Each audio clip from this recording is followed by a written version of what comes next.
Fuck this shit, I'm out.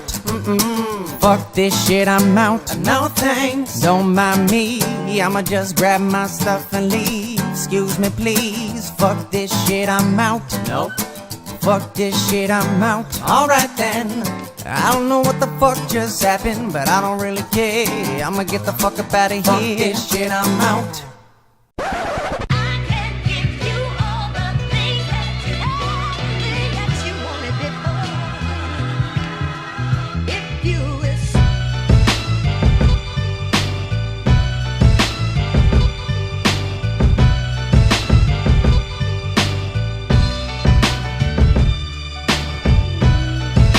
Welcome to Orsini's Uncensored Mind, and now your host, AJ Orsini. How the hell is everybody out there? My name is AJ Orsini, and I am your host for Orsini's Uncensored Mind, and we are here with episode Double Deuce. This is episode 22. Episode 22. You know, I have a lot of fun when I do these shows. I really do. But I gotta be honest with you, folks. This one feels more like a homework assignment than actual fun. I am up to my fucking eyeballs in bullshit, ladies and gentlemen. Nothing bad. It's just work. I'm just busy. I'm just busy as all hell. I'm running around like a crazy person. I'm stressed. The balding is getting worse. My blood sugar levels are through the roof. I'm feeling a little bit more obese than normal. I'm not feeling myself. I'm usually a very overly confident individual, but I am feeling a little blah today, so bear with me on this because I have a lot to get to. So this is episode 22, the last episode last week, when last we left you, the greatest of all time, the GOAT. It's two members of the Zoltan, the absolute Chris Cage, it's a superstar Whiplash, and of course the Silver Queen, Ivy Roman, were in the house. That was my second interview. And I'm going to go ahead and just announce right here, I have a third one on the block. I have one coming up very, very soon. It looks like, chronologically, this may end up being episode 25, the next interview episode. So that's something to look out for. As we get closer to the episode, I will do the proper promotional shit and let you guys know who it's going to be and what we're going to talk about, and yada, yada, yada. So I love doing the interview stuff. It's a lot of fun. It's also very time-consuming, which sucks for the podcast because the podcast itself is not very time-consuming. I keep it down to an hour, and even still, I do some prep work for it, but it's not really an all-encompassing thing. I'm able to do the podcast and my actual work all at the same time, normally. This particular week, not so much. I'm actually skimping on some things to make room for this. I'm doing this right now, straight after SmackDown Tuesday night. So that's where I am chronologically. So that's what I'm going to be talking about. So not just wrestling, actually. I am actually filming this on a very special day.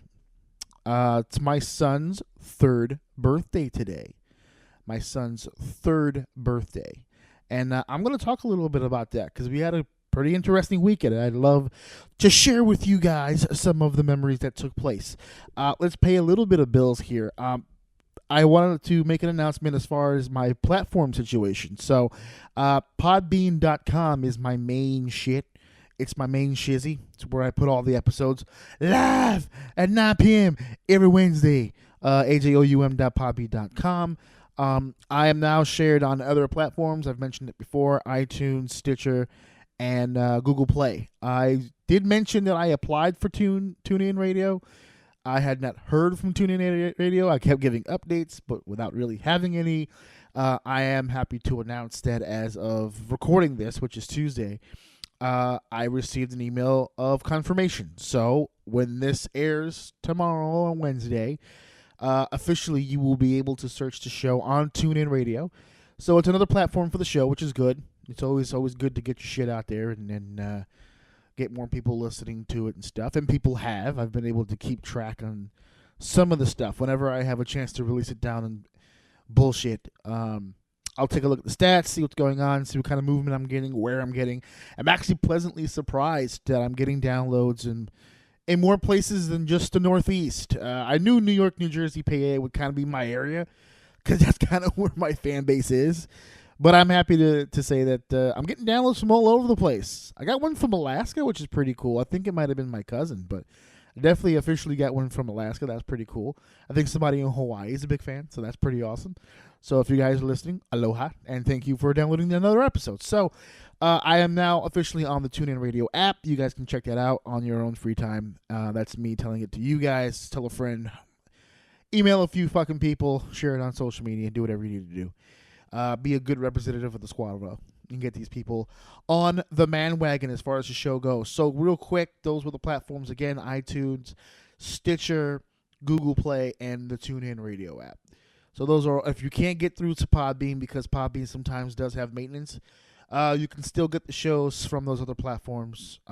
Considering I think there's like 4 or 5 platforms, there's definitely opportunities to get the show one way or the other. So thanks for that. Thanks for the support, because without your support, I wouldn't have gotten on there. So thank you very much for that.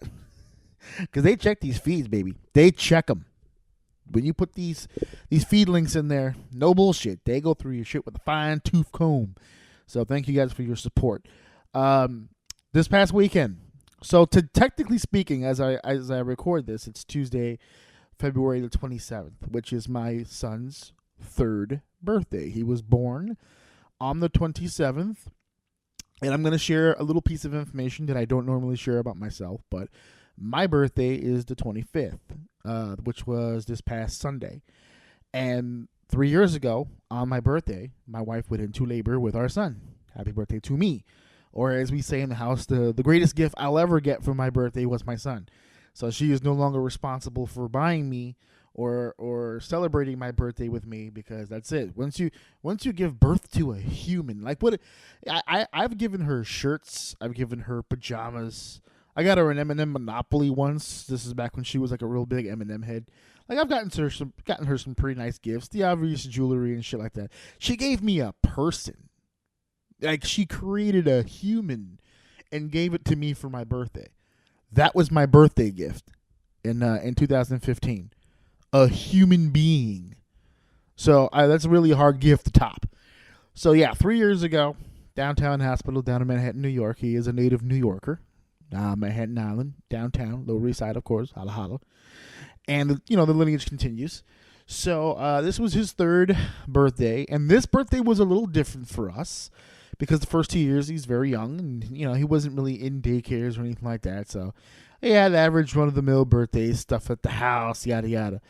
But this year was different. He's in a daycare, like an actual school where they do academics and shit. So he's in a school, and my wife thought it'd be a good idea to do a party at the school.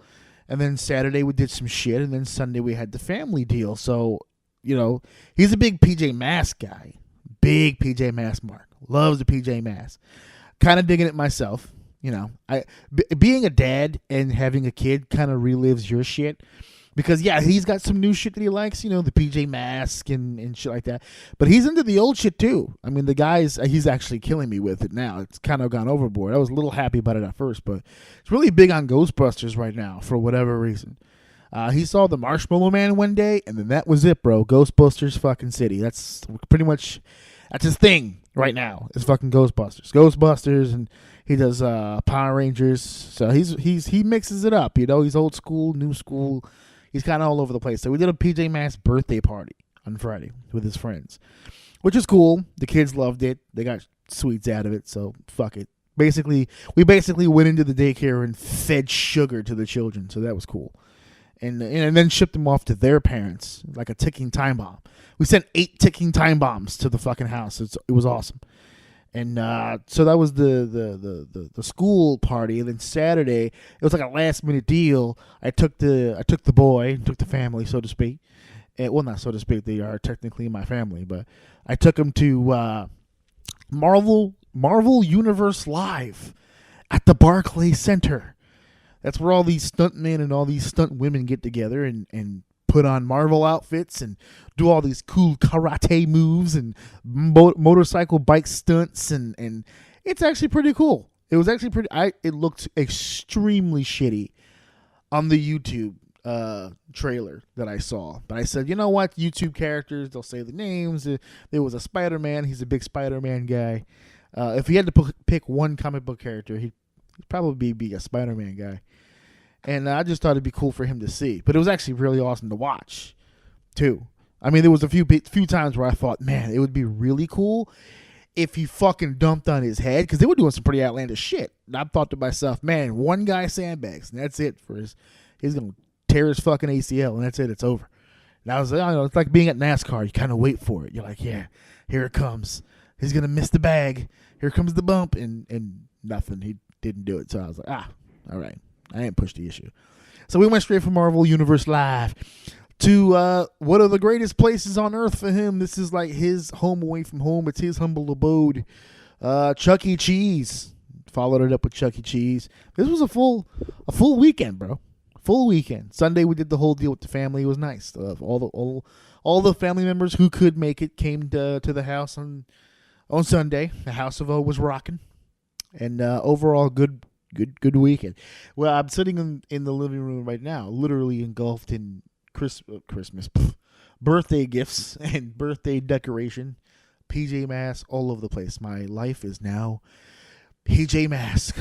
That's my life now, and that's fatherhood, so to speak. And I'm going to engage in one of my patented segues because Marvel Universe Live had updated its roster list here, and they had a lot of unique characters, Guardians of the Galaxy and whatnot. So they do this roll call deal like right at the beginning where they start naming all these characters that are going to be there. And they're doing the usual Captain America, Iron Man, and they're doing all these cool things. And they said Black Panther. And when they said Black Panther, these people lost their ever-loving fucking minds. He was by far the most over babyface in the building, was Black Panther. Now, I credit that to the movie that was recently released. It literally came out the week that I went to the fucking, or about a week, since the release of the fucking movie. And I wanted to talk about the movie a little bit. Just a little bit, talk about this goddamn movie, because this goddamn movie was amazing. It was amazing. I don't like listening to two entities, people and Rotten Tomatoes, when it comes to movies. I can't stand, Rotten Tomatoes said, I don't give a fuck what Rotten Tomatoes said. I don't care. I also don't care what people in general have to say, because I like to see for myself, because there was so much hype going into this fucking movie. So much hype. So much. Good and bad. There was a lot of good shit, a lot of bad shit. I wasn't seeing too much gray area. There was a lot of shit going on about this film. So I got the opportunity to see it with the missus. Me and Mrs. O went to the movie theater. Matinee, of course. Get to the movie theater. We sat down with our box, or it's a tub. Let's face it, it's a tub. You guys have seen me in person. It's a tub. It wasn't a box. They have boxes. And they had the little paper bags, the bodega paper bags with the logos on them. I got the tub, of course. It's funny. The free refill always entices me to get the tub, but I never get the refill. I do it every time. I fall for the bait and switch every time. Every time I go to the fucking movies, they say, hey, if you get the large, you can get free refills. And I'm like, well, goddamn, who doesn't want free refills? I'm gonna eat you out of fucking house and home. Like, you set your mind to it. And I never get the fucking refill. I was asked about 3/4 of the way through Black Panther. My wife leans over and says, do you want to run and get a refill? And I said, no, I don't want to move. The movie was great. At this point, the movie was going pretty good. Also, I wasn't hungry anymore. The tub had filled me. Okay, the sustenance of the tub was enough. For some oddball reason, I didn't have it in me, because I bought the tub for the refill, but I never get the refill. So I felt like shit about 3/4 of the way through this film. But I got over it quickly because the film was fucking awesome. So I just wanted to mention real quick about this fucking movie, and I said it online, and I'll expand on it here now that I've got an hour to fuck with. Like I said, tonight's more of a homework assignment. I'm getting through the week, but the biggest thing that I came away from that movie, both realizing and kind of seeing or feeling, is that all I kept hearing about the movie leading up to it is how pro-black it was. It's such a black empowerment film. And yeah, okay, I'm going to go ahead and co-sign that. I got that, but that wasn't the biggest thing that I walked away with. And I said this on my Facebook after the movie. I felt women got a bigger deal out of this than, the black community. I was like, wow, there were so many powerful, beautiful, intelligent, just stand up for yourself type women. There were no damsels in distresses, no too cute for my own selves. Nah, I need a man to save me, or I need a man to lead. Listen, these women were badass. Every one of them, even the kid, was like the smartest person on the planet. Everyone, and then she fought at the end. So I was like, this movie is ridiculous. I mean, I get some of the criticisms, a lot of criticisms that I heard. Well, they really undersold Black Panther. He's like this invincible martial artist, and they really should have sold him more. Or the one that I heard, they emasculated him so much in this film. And I was like, listen, they're telling a story, man. If you had Black Panther go in there and just fucking run right through people, I mean, how entertaining really is that? You had to give and take. They're telling a story. They're getting more characters over than just the one.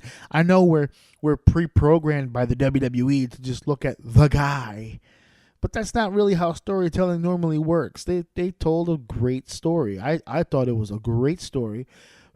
For me and for my wife, if we can follow it, you know what I mean? Like if we can follow it and just go along with the ride. I enjoy going along with the ride, and this movie gave it to me. There were a lot of things in the beginning of the film. I was like, well, that's gonna come back, like the losing the Panther powers, and I think I'm supposed to say spoiler at the beginning of this, but I don't give a fuck about that. Spoilers, here it comes. So yeah, well, the taking away of the powers and the fighting to keep his throne and all that, it was great stuff. The waterfall seems great. Michael B. Jordan totally saved himself from that horrendous Johnny Storm job that he did. Eric Killmonger was the fucking man. Straight up. He didn't start off all that great. I wasn't really feeling the character at the beginning, but my God in heaven, when he finally got to Wakanda, my God, he was the man. That was a heel I could get behind, my friend. That was awesome. Loved Eric Killmonger. And I have to admit, I mean, if you want to talk about iconic deaths, okay, Killmonger dying at the end with the big fucking, the quote at the end. Oh, I have it written down here. Right when Panther shoves that knife into his chest and takes him up to go see the sunset or the sunrise or whichever one it was. And he tells him that he could, Panther, or T'Challa tells him, we could probably still heal you from this. He's telling him, I could probably save you from this. We've got some pretty extensive shit going on. And he literally turns to him. He's like, nah.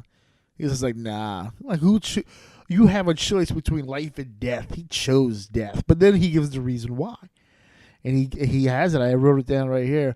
Bury me in the ocean with my ancestors that jumped from the ships because they knew death was better than bondage. That hit me like a fucking Mack truck, bro. That is a serious fucking quote. I don't know if they got it from somewhere, if it was ever said directly in the comic. I will preface all of this by saying I'm not the most well-read Black Panther comic reader. I've read my fair share, but I'm going to be honest with you, I'm not that big on the Eric Killmonger history. But I got to tell you, this variation of the character, or Michael B. Jordan, because I heard from many people saying that he didn't rip it directly. So it got me interested. It got me super interested. So I don't know if that quote's direct. I guess I'll find out. But that is an amazingly powerful quote. Love that quote. Bury me in the ocean with my ancestors that jumped from the ships because they knew death was better than bondage. Holy shit. Holy shit. I felt that one to my fucking core.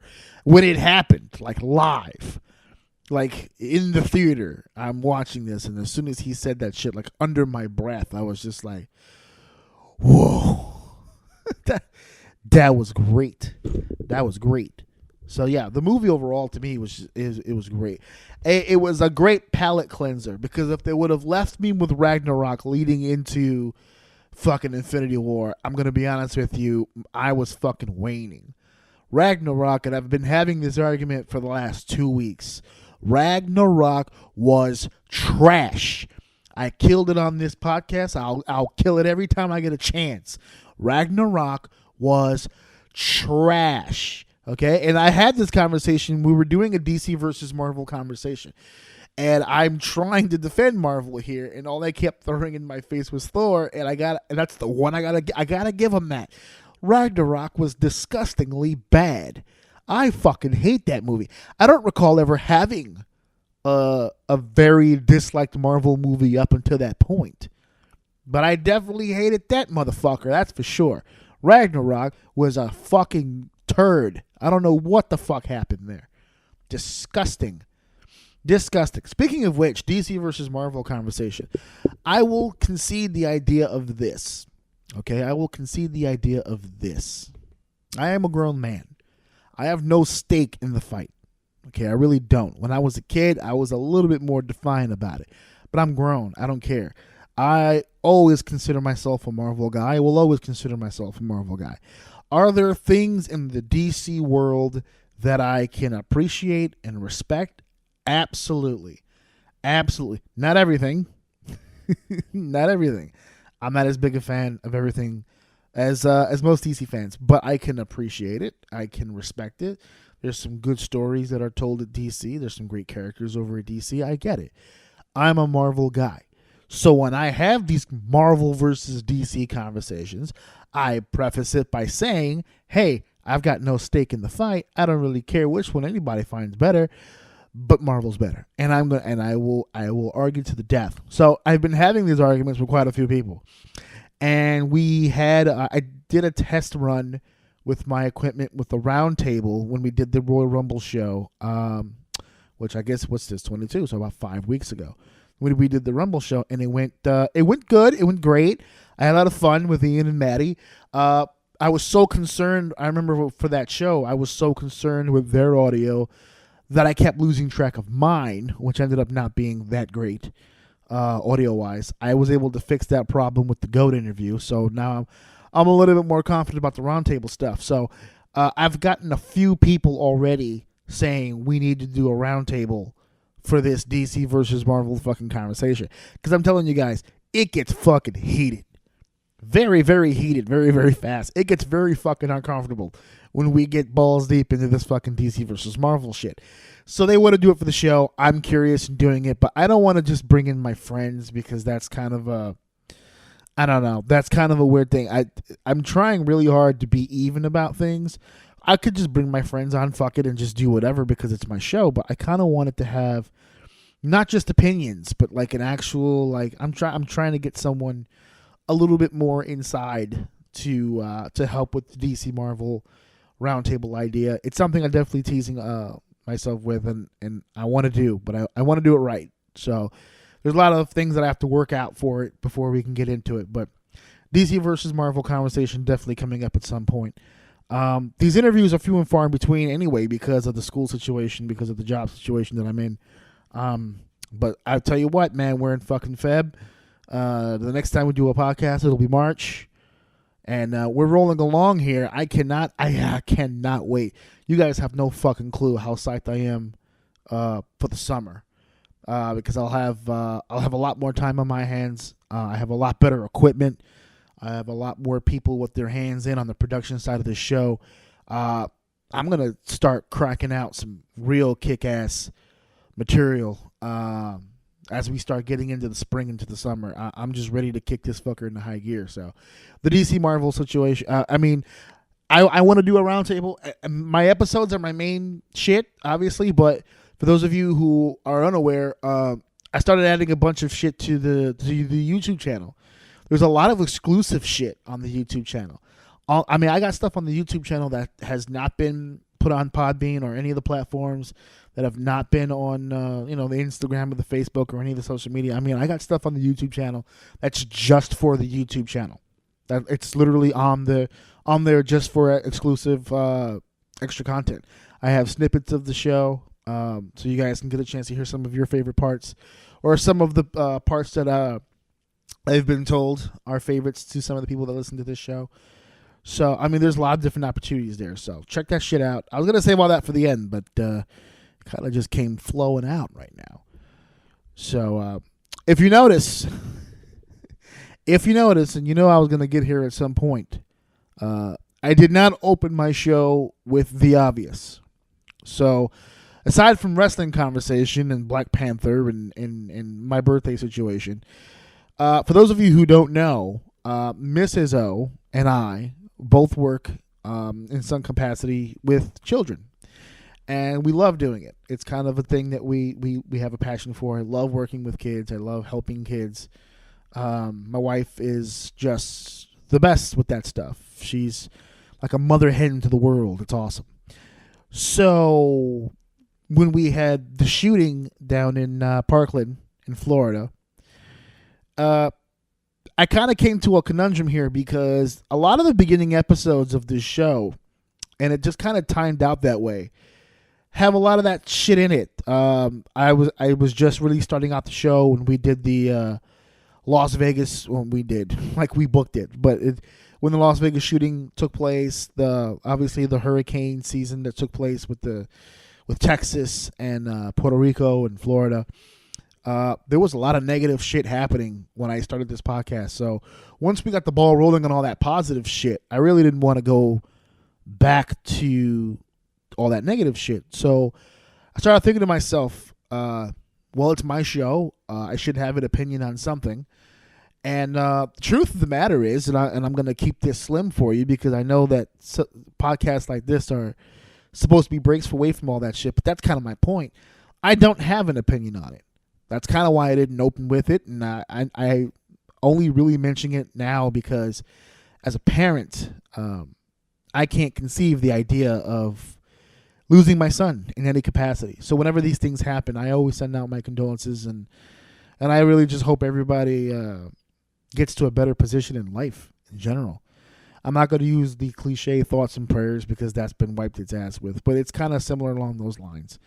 And I don't really, because the biggest argument now was the gun stuff, and should there be a gun ban or change gun legislation and all that stuff. That's for other people to fucking talk about, other people to decide, more informed people. I will say this, and I think I've said it in the past. I am a licensed gun owner. I have a premises license in the state of New York. I have a Glock 17, a beautiful firearm. And I am a gun owner, and I am a person that I guess would be considered pro gun, but it's not like I fucking Instagram about that shit. I don't live my life by that shit. It's just some shit that I have in my house because I needed it one time for a job that I had. I used to work security. At one point, I became armed security. So I own a gun. I've done target practice with the gun. I've used my gun in the field. And I will tell you this. I am familiar with firearms. I am trained to use certain firearms because, again, just because you were trained with a gun does not mean you are trained for all guns. I have received some gun training. Again, I'm not an enthusiast. I'm not at the range every other fucking week. And having said all that, my only real opinion or thought about it is when it comes to the guns and teachers. You can say whatever you want about the guns, and every side's going to have their debate. I have no real opinion on that. The legislation stuff, the gun ban, or taking AR-15s off the market, you guys can have that conversation. The only thing that I really wanted to talk about is the teachers and the gun. And I can tell you right now, bad idea. And that's not an opinion that I am advocating just of myself, but also crowdsourcing. I have spoken to teachers. I have spoken to people who work, administratively in schools. I'm telling you, they don't want that shit in there. And if they don't want that shit in there and it's not comfortable a setting for them to be in, I wouldn't push the fucking issue on that. And I could sit here all day and preach and rant and you know what? I'm not going to.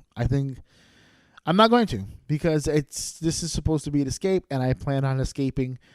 I really only mentioned it for the families that are suffering that loss, and anybody else who wants to get into a fucking debate about it, you can go ahead and debate about it on your own. I'm not going to sit here and fucking poke the bear. Okay? Children are dying. We have to figure it out. That's the end result. How that, if you're not in a position to have that conversation just yet, then that's something you have to evaluate about yourself. Then that's kind of the beginning and ending of it. We can sit here and all share our opinions, but opinions, in fact, I've had this argument on this show 1,001 times, and I'll probably have it 1,001 more. But there is a very thin line between opinion and fact. And the facts are something's wrong. Now, everyone has an opinion as to what it is, and everyone has an opinion as to how it can be fixed, but the facts are something is wrong. So, we need to get on the same page. I doubt we will, because again, and I'll rant about this another day, not today, but humans are disgusting. They've always been disgusting. Humanity as a whole, there's history books.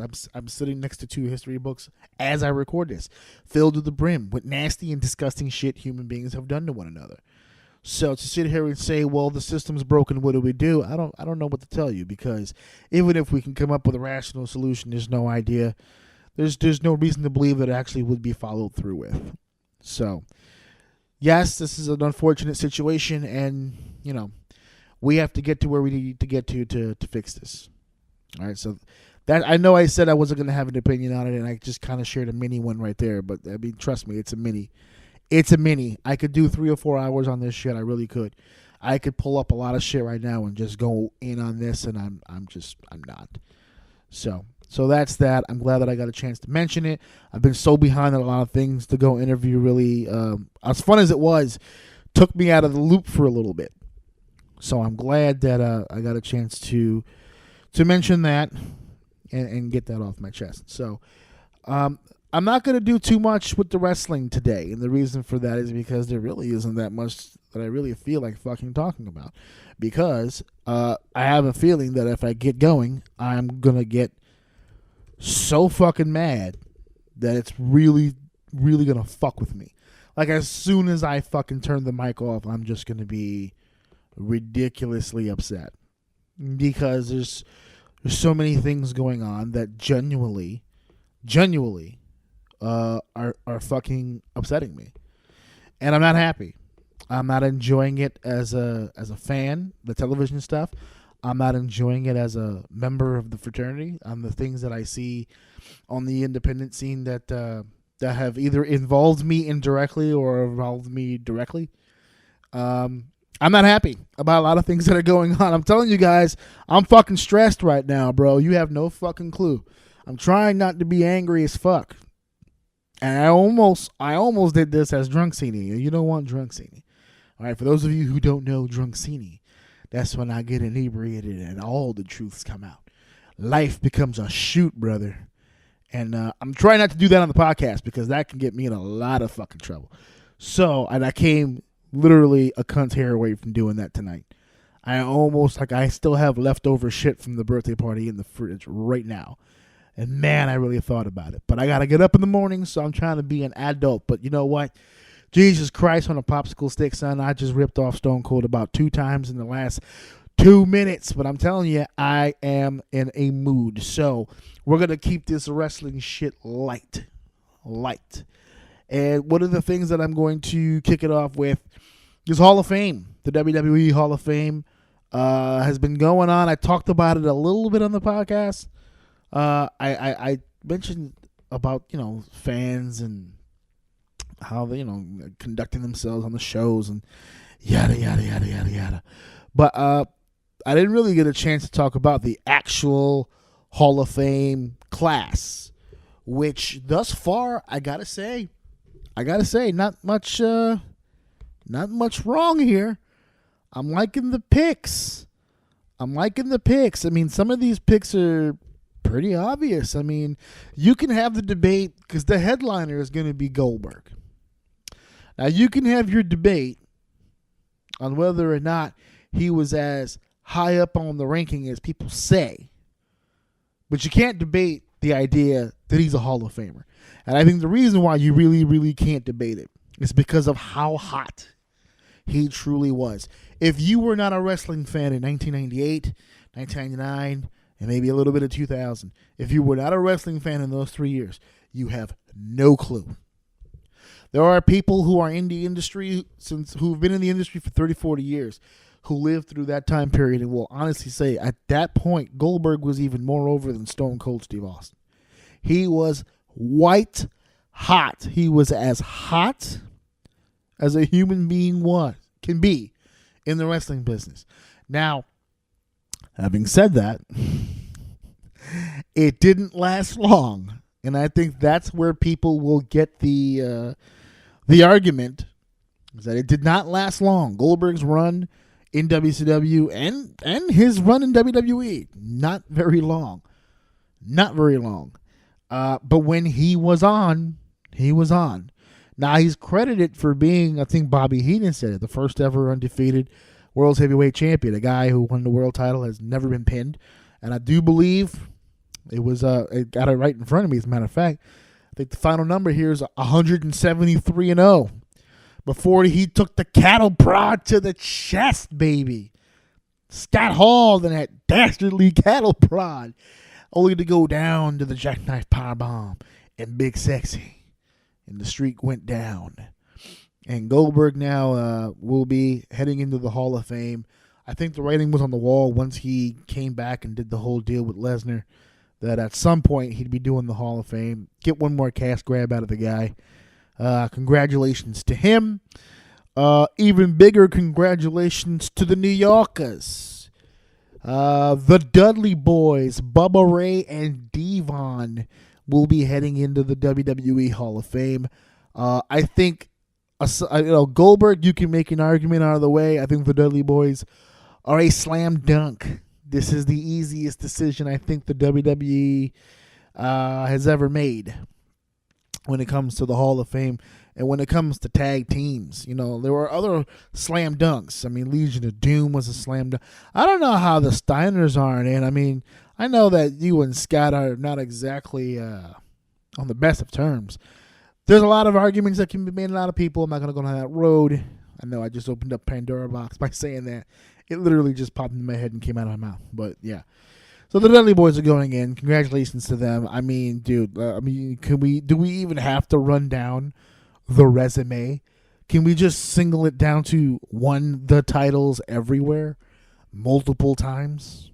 Even they won they won world tag titles for companies they didn't even compete in. Man, these guys were WCW tag team champions. Never fucking stepped foot in a WCW ring. So how about that? The women nominee, Ivory. My goodness. Listen, I love this pick for two reasons. A, I love the fact that a Glow Girl is going to get in. That's awesome. One of the actual gorgeous ladies of wrestling will be getting into the Hall of Fame. That's cool. Secondly, I loved Ivory. I loved Ivory. When she was fucking on it, man, she was a great character. Loved her. So the fact that Ivory's going in, I'm okay with it. I know people will, well, what about China? Fuck, listen. Listen. You'll get China when they're damn good and ready. Okay? They're not ready. They're not ready to put the ninth wonder of the world in, okay? They're not ready. It's too soon. The wound is still fresh. Leave it be, okay? China's going to get her time. Don't you worry about that. If Bruno Sammartino can get in, motherfucker, China's getting in at some point, okay? Just relax. I heard another one. Oh, what about Sable? Yeah, okay. Moving on. I'm not even going to fucking comment on that shit. What about Sable? What about her? We're good. You know what? You know who I think is more deserving of Sable getting into the Hall of Fame? The pasties, the handprints that were on her tits, fully loaded. Those motherfuckers are Hall of Fame worthy. Saw how strong they were, able to cover up those silver dollars, baby. Yeah. Sable into the Hall of Fame. Yeah, all right, cool. You can have that one. I'll take Ivory, the Hall of Famer. I actually have it here in front of me. 3-time WWF Women's Champion. Ironically enough, dropped the belt at WrestleMania to China. And a 1-time Glow Champion. A Glow Champion going into the Hall of Fame. Let's do it. And I saved one for last here. I saved this one specifically last. And if you haven't heard already, and I'm mad at myself for not mentioning it thus far, because I think we're about 40 minutes in. Yeah, about 40 minutes in, and I haven't even mentioned. I started a group on the advice of a mentor of mine. Orsini's Uncensored Mind now has an official Facebook group, which obviously makes the show, it makes it a little easier to start sharing stuff and getting more material out there to a set audience. And it's a lot of fun. What I like the most about the group is the polls. I can put polls in there. I can get some votes in. I love having conversations and getting into the shit with people. And one of the first things that I really had an opportunity to comment in the group was the announcement that Double J, Jeff Jarrett, Jeff Jarrett, will be going into the WWE Hall of Fame. And I have got to tell you, the minute I saw that picture, and I threw it on my fucking social media literally as fast as I can humanly do it, I immediately, as soon as I heard that Jeff Jarrett is going to go into the Hall of Fame, okay, I want you to know this is exactly what I did. I immediately, without hesitation, went on the internet and tried to check to see if any air conditioners were still for sale, because I have to assume that it would take literally all of the air conditioners we have to make the temperature in hell so cold that Jeff Jarrett is going to be going into the WWE Hall of Fame. And not just any variation of Jeff Jarrett. Not the riding high as WCW champion Jeff Jarrett. Not slap nuts Jeff Jarrett. Not King of the Mountain Jeff Jarrett. Not the TNA NWA World Heavyweight Champion for 8 million years Jeff Jarrett. Not the returning with GFW Jeff Jarrett. Not all the positive Jeff Jarretts.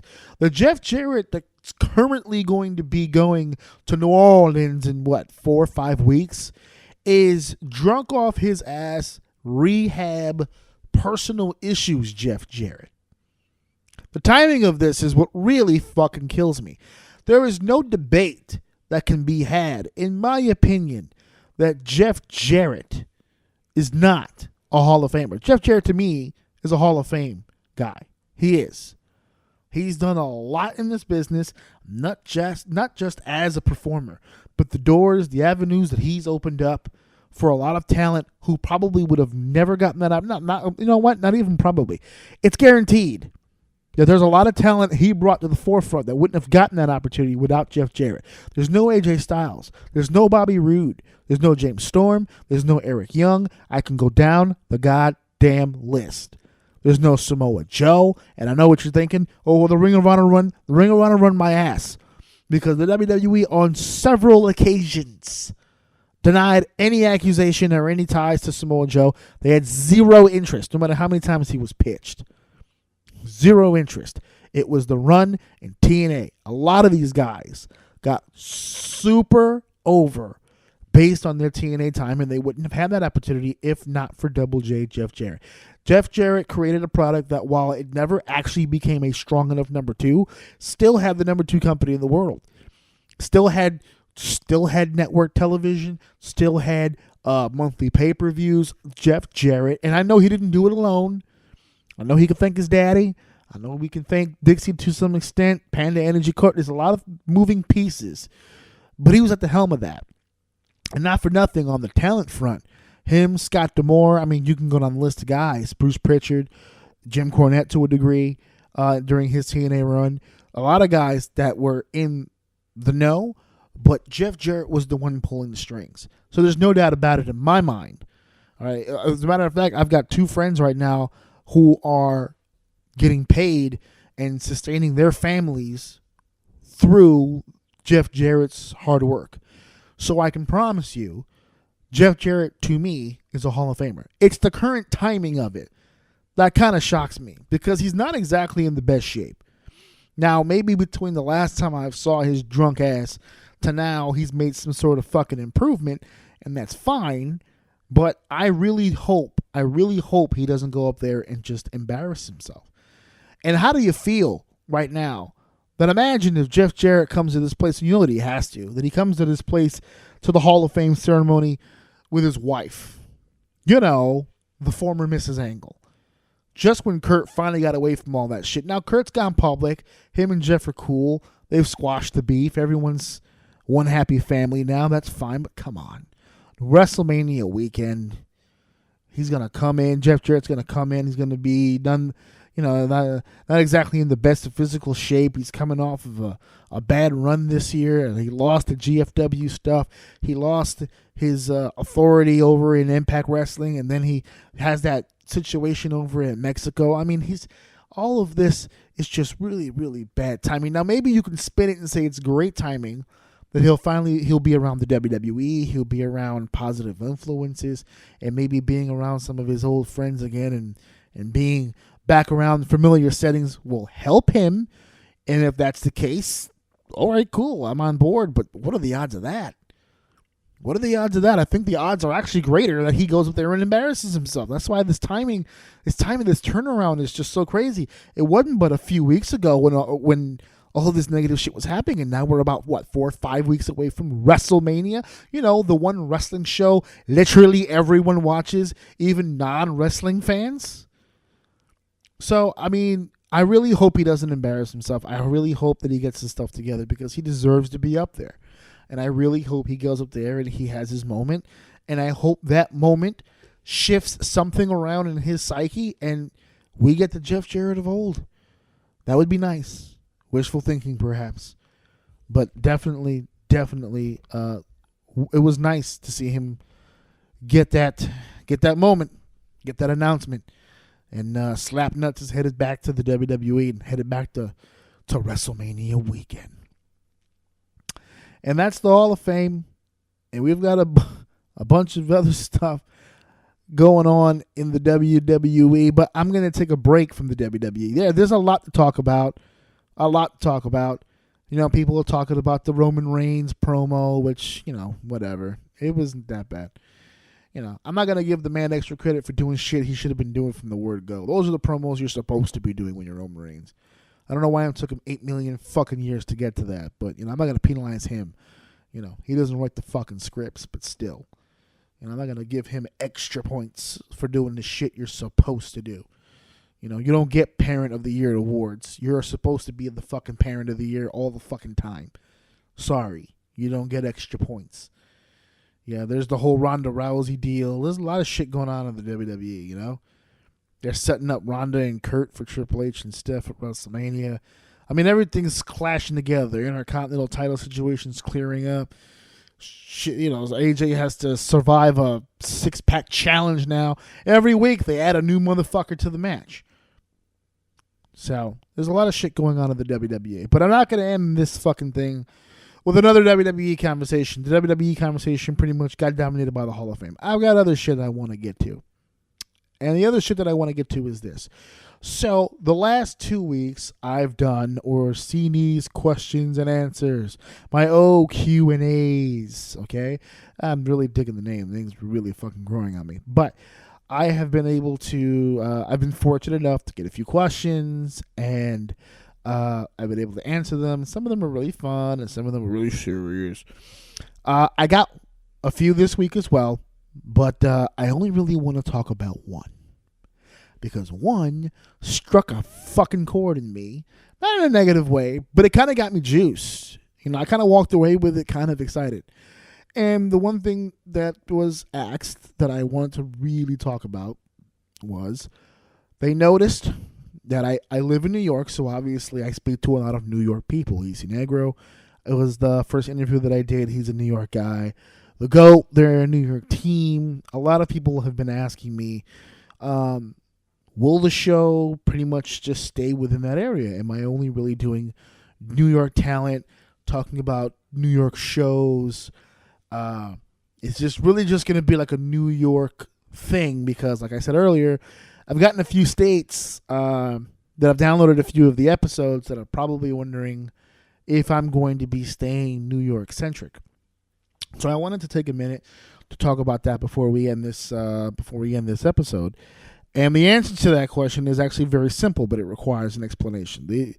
The answer to that question is no. I have zero plans to just dominate this entire show with the New York stuff. Now, it's an easy go-to thing for me, obviously, because it's here. And one of the things with me is I don't like phone conversations. There are 1,000,001 talents and just people of great reach that I can call on the phone right now. You would be surprised how many extremely important people are on my contact list. And I would love to talk with them and have them on the show. The problem is I'm not a big phone guy. Now I know there's other ways to record through Skype and yada, yada, yada. But that's not what I mean. What I mean is that when I do an interview with someone, I want to have the conversation to the person. I want to be in front of them. I want them to be able to hear clearly what I'm saying. I want them to get the full tone in the context in which I'm saying it. I don't want any misunderstandings. I want them to see my body language. I want them to get a feel from where I'm going by the questions that I'm asking. When you have an interview, it's kind of like a dance, and you have to go back and forth. And yeah, there's missteps, but it's all leading to the same thing. So I prefer to do my interviews face-to-face. Now, so far, all of my interviews have taken place literally in my home. It's kind of just worked out that way. I don't mind taking my equipment to other places and doing other things that I need to do. All of my equipment is transferable. I can be mobile if necessary. But I don't really have much time to travel either. So here's the deal. I have spoken to a few talents that are clearly not in the New York area. And because there's a lot of New York shows and a lot of people from outside of New York tend to be in the area. So I've worked out a few plans on paper with some people who are not New York. I got a guy in North Carolina. I got a guy in Texas. I mean, there's a young woman in California I think y'all need to hear about. She's super talented. I mean, there's a lot of people right now that I feel are just not getting their opportunities and not getting their voices heard. And that was the point of this podcast, to do that. Now, the first two people that, the first, 2 interviews that I've done are people who are, to some degree close to me. Negro's been a good friend to me over the years. Closer to acquaintance than actual friend, but I consider him a friend. The GOAT are more than friends; they're family. Those are my brothers, and now we got a young, a young fiery sister that we got to look after. But that's why I wanted to talk about that. I have zero interest in making it just New York centric. I have a lot of interest in bringing in talent, not just around the U.S., but if possible around the world, and really make this a very interesting show for you guys to get more of an idea of what's really out there. Because I just don't feel like people are talking about everyone that's really out there. And it's impossible to get to everybody, but you can try. And I want to take the time to attempt to try. So I've already spoken to a few people outside of New York. I'm waiting to see what the schedules are going to look like, because for the most part, they all agreed they'd rather do it in person. So it's all a matter of getting together and figuring out what that schedule is going to be. So 2 people in particular, I won't say any names because I want to make sure it actually happens. I don't like to promise nothing and then not be able to follow through. My North Carolina guy and my Texas guy have all opened up and spoken to me, and they are looking to make trips anyway to New York, and two birds with one stone. So if we can make this happen, that would be great for me, because I'd love to learn more about them and let you guys know about them, and I think it'd be great for them. So you get more exposure on that end. So yes, so that's the one question I'm definitely answering. There were some other ones there that were kind of goofy, so I don't really feel I'm not in the fucking mood to answer them. That's what it is. It's me. It's not you. It's me. I'm not really feeling it today. Getting aggressive again. So much shit. I don't want to be a New York, centric show. It's very important to me. I don't know if I explained that correctly. This has been a very weird fucking time. It really has been. It really has been. There's so many things going on right now. I got all these fucking notes in front of me. And none of you motherfuckers want to hear shit about it. Right? I mean, let's be real. Let's be real. If anything, you know what? That's what we can do. Let's do honesty hour. The whole thing is fucking honesty hour. Let's how many minutes we got left in this motherfucker? About 5 minutes. All right. Let's do the Jerry Springer. Well, they have like the final thoughts. Like all the mayhem takes place. We find out who was pregnant, who was not, who had the cream pie, who's sterile. We'll figure it out right when we come back. Right? So we got like 5 minutes left. I'm probably going to end this sumbitch right on the 60. But let's be truth. Let's do that. Not shoot. See, shoot is the thing that people do. People like to add the word shoot to things to get people's attention. It's a shoot. You've ever done that? You go to YouTube and you're like, Diamond Dallas Page. Oh, no, it's not just shoot. It's Barry, right? That's the other one. Diamond Dallas Page buries Steve Austin. And and then you listen to the video. It's like the most complimentary thing of all time. See, that's the thing with shoot. Shoot is like this tag that people just put on things so that they can just say whatever they want, and people would just be like, ooh, he's getting real. No, I don't mean like that. I mean like getting real. Let's get real. I'm thinking about getting nude right now. That's how real we're gonna get. Just to be free. just to be free. This is sober me, folks. This is sober me, and this is not a situation where I have literally run out of material. I've got a ton of shit in front of me. I really do. A ton of shit in front of me. I just don't give a fuck right now, dude. I really don't. You want to get uncensored? Let's get uncensored. I don't give a fuck. I'm stressed the fuck out. Have I mentioned that shit already? Have I mentioned that? I'm stressed the fuck out right now. I'm on the fringe. I'm about to snap. The only thing that keeps me from bugging out is every time my son hugs me and my wife touches me. Those are the only things keeping me from having a full fucking meltdown. So, let's have some truth. Let's talk about that for a second, okay?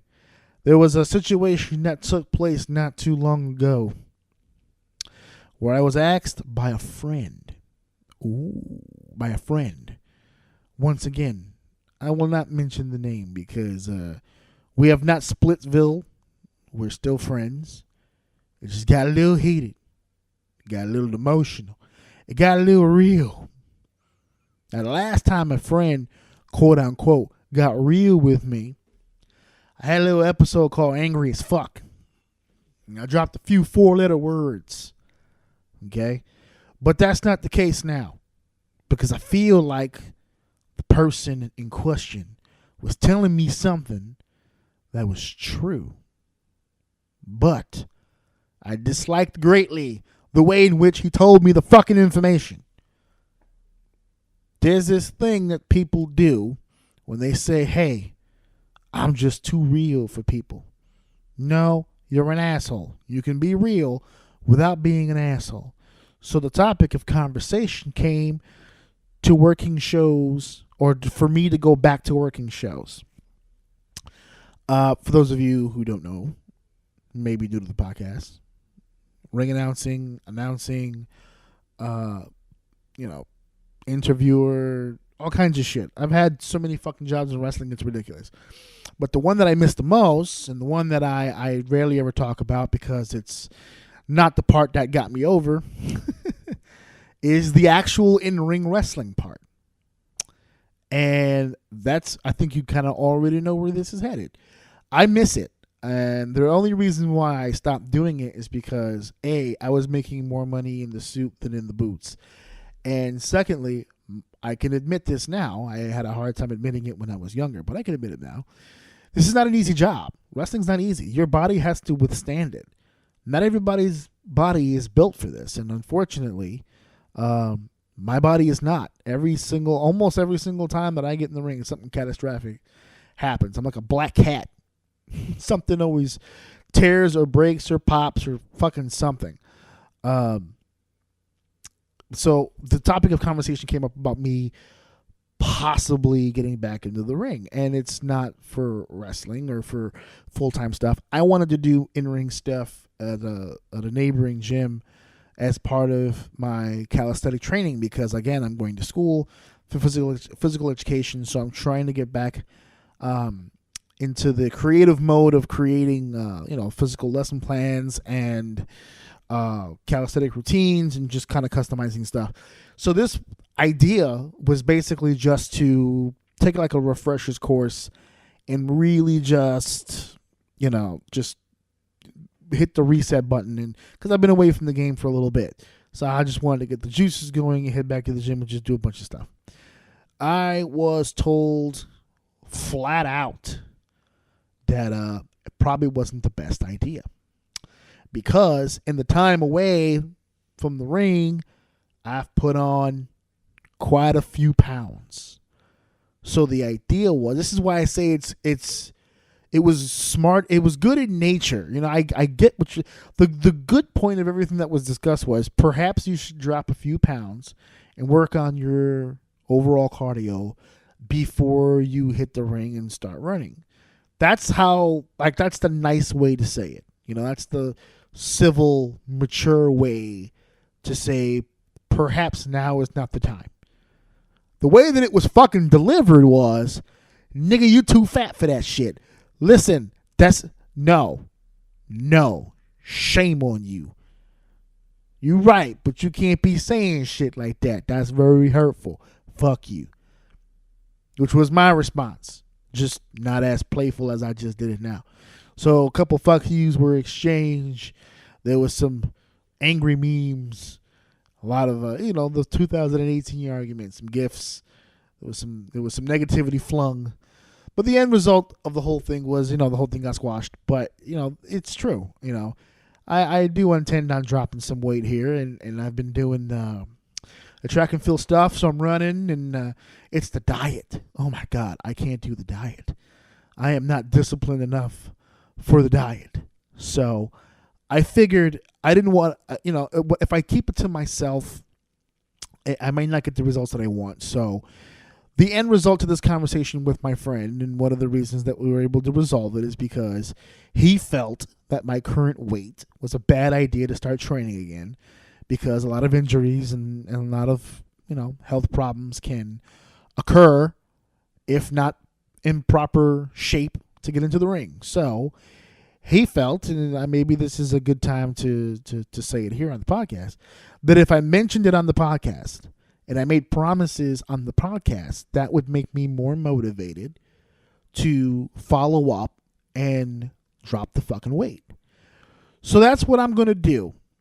I'm going to use you guys as the motivation to drop the fucking weight. That's why I said this is going to be Truth Corner, in Truth 5 minutes.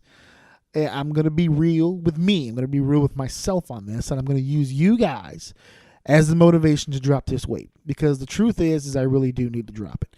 It's a severe number at this point. I'm not going to share what it is just yet, because honestly, I don't know how accurate the last number I got is to right now. So I do have to gym it up this week, so I will get an exact number.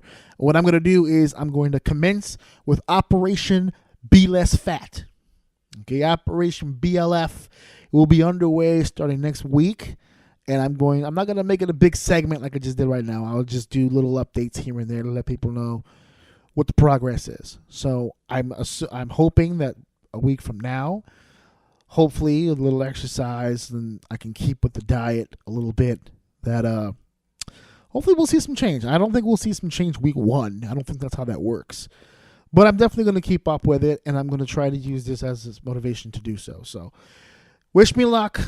I need to get my health in check, even if it's not for the training stuff, just in general health stuff. So, if you guys need motivation for your health stuff too, hit me up, man. We'll motivate each other, man. We'll make this happen. All right, teamwork makes the dream somewhat sufficient in the eyes of other people, right? So we'll do that. So Operation BLF, Operation Be Less Fat, will commence as of now, and then hopefully I'll get a slim, trim Orsini together, and then everything will be better. So that's it. I'm motivated as fuck now to do this. That was nerve-wracking. I don't know if you could hear it in my voice. That was very difficult to explain out loud. That's why I didn't say the name of the person I had the conversation with, because I'm not entirely sure the person's going to be happy that I said this. But it's the truth. I'm not where I want to be health-wise. Maybe that's part of the reason why I'm so goddamn stressed. And I got a lot of issues. So we're going to work that shit out together as a fam, okay? As a fam. So next week, ladies and gentlemen, download episode 23, the number of Michael Jordan. I'm going to try to keep all this shit together. It's going to be the first one in March. We are moving along here. Moving along. So thank you guys for listening to the episode. Thank you guys for hanging out with me.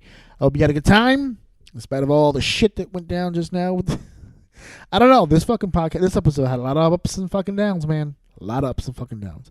Anyway, have a good night, guys. Thank you for downloading. Remember to check out, of course, not just Podbean, but iTunes, Stitcher Radio, Google Play, and now officially the TuneIn Radio app. Yeah. Or see these uncensored mind, guys. I'll catch you later. At my house. Listen to my daddy so. Or see the extra line.